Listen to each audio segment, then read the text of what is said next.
We talked about quasicrystals, which are this unusual type of metamaterial, and they can use this to create optical stealth or radar stealth.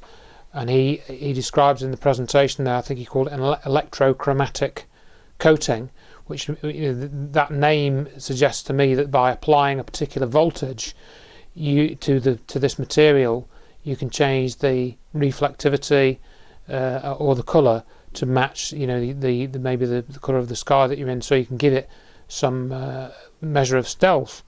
Now, again, go and look at quasicrystals, look at the web page, and as Ed told me, a man called Dan, I think it was Dan Shechtman, he won the Nobel Prize, I think, for chemistry or physics in 2011. I mentioned this in the videos for his work on quasicrystals. But originally, when he started his research, he was, he was vilified for it. He was lambasted, and so it appears that this is one of those areas of research which perhaps they didn't want people looking into a few years ago, because the military had their own version of it and wanted to keep that secret. Whereas now they've probably got something much better, so they don't mind that the white world quasicrystal research has started to catch up a bit. And this has been a running theme. A lot of the things that Ed has said, and he makes quite a strong point about this. He was saying them in 1998, and at that time they were quite kind of science fiction.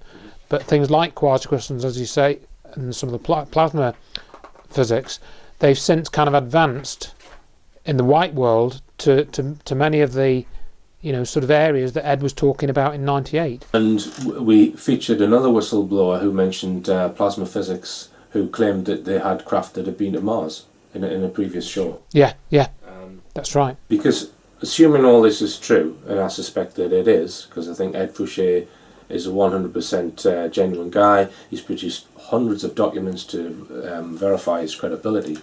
As you said, he took part in a Channel 4 documentary in what year? It was filmed in '98.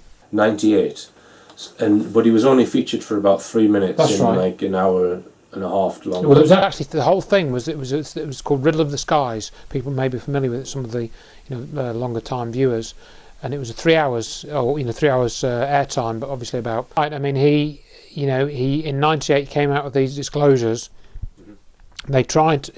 Somebody asked him to go on coast to coast, and then he was contacted to say, they cancelled it because of a scheduling problem, and then he was rescheduled, and they cancelled it again, and he was never on coast to coast. He never ended up being on there, despite this very powerful and very well backed information. One thing that's always intrigued me about this sort of technology, you're talking 600 feet triangle, right? It's got to be being kept somewhere. Now, it may be that there's a whole fleet of them on the backside of the moon, and that's where they're parked up. Maybe. But he's asked that question by Michael Schratt. He says he thinks that they might be kept underwater somewhere or under the ground. Now, he has spoken about underground facilities. Just tell us a bit about what he said about EG&G and their development of underground bases at Area 51 and places like that. Well, he has become aware of some of these facilities. I mean, we talked about this a lot in our videos, or a fair bit, and I can't remember all the details off the top of my head now, but I do remember that he'd worked at underground facilities at Edwards Air Force Base, and there was another one where they had a lot of these golf ball dishes. I'm trying to remember where that was. And he discovered that there was an underground facility there which he went to work in, and he describes going into this tunnel where they had to go to service some equipment, and then there were other tunnels going off of it, and there was a security door with a panel where you put a code in to get into this other area. So he knew that it went off into other areas that he wasn't given access to. So it was big. In other words, it was bigger than the part that he was in. So he worked in several underground facilities, mainly, well, in fact, all were associated with Air Force bases. They've got these vehicles which can get into space quite easily, probably with not vast amounts of fuel, because they've got this special magnetic field disruptor which negates gravity. They can probably take trips quite easily to and from neighbouring planets and the moon and this kind of thing. So can we just postulate as to what might be going on now, because, as you said, his information is from 94, 95, and that's his latest information. So there's a fleet of these 600 feet wide secret aircraft that can silently come and go from space and probably into parts of the solar system. What's your guess, Andrew? Well, I mean, it's quite interesting because there was one of the things that Ed mentioned to me recently, just after we did the interviews, was there was this History Channel documentary, and that was on quite recently. You know, sort of, I think it was sort of March 2014, and that talked about a project called, I think, Solar Guardian, which was basically, you know, Solar Guardian was the secret program, or one branch of the secret space program, and that talked about various craft that could travel through the solar system and so on. And if you watch that program, which somebody might have stuck on YouTube, you can probably get it, you know, somehow off the internet. This chap that we've mentioned, Michael Schratt, he's in that program, and they actually talk about the TR3B, but Ed's name is not mentioned at all in the History Channel documentary, which I thought was a bit peculiar. But I do think that this has been developed into a fleet. It may be that, you know, that would tie up with Gary McKinnon's claims. Yes, exactly. And you know, Ed was saying it was a space platform, so maybe there is other technology. Because remember, Ed was only in contact with, you know, 6 or 7 main people. There will be other black programs as well, which he didn't have any you know, information about. So I would certainly say that there is a secret space program. It's advanced from where the TR3B was. I was talking to somebody in the US in 2008, and they said that somebody they knew had been working on space platforms in the 50s. Now, one question that always comes to my mind when we start disclosing this kind of information, you think, well, it all seems to be the US secret space program, the NSA, the CIA, the US Air Force. What about what must China be doing or thinking? Because they've got to know. You would have thought, with a country like, say, China or Russia, or countries which we think are independent of the US, but are they really? Is this a world conspiracy, or is it just the United States? Well, that's a good question. I think it's always very tricky because, as you said, essentially most of the information that's like this we get from the US. We get maybe a little bit from Europe and the UK. But yeah, exactly. What is China doing? Maybe we're having a problem because there's a language barrier, so we don't get to hear what's going on in China because there's, you know, a language barrier. The other aspect is that it is said that there is a world organisation which, you know, is a custodian of this information, with the US at the top. And if you essentially pay your dues to the US in some way, in other words, you know, you'll fall into line with what the people who run in the US want, the people in the shadows, not Barack Obama, then you'll be given access to certain information. In other words, they'll give you some access to this sort of technology. It's incredible that this technology exists, because if we just think of modern air travel, people getting on jets and cramped sitting there on international travel, when they could all probably just walk into something which is 1,000 feet wide and have a bed or whatever, and it just lifts up and it's there. Yeah. It travels at Mach 9, so you can be in Australia in a few hours.